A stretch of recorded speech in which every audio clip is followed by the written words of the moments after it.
Hello guys, in this video I'm going to show you how to add your weight on the Pregnancy Plus application.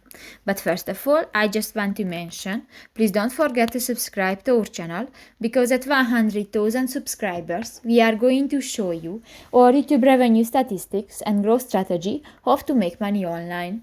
So let's jump into it. First of all, open the application on your device.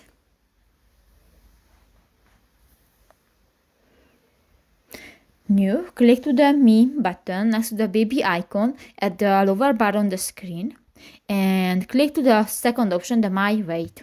Click that, and you can add your starting weight and you can add your current weight.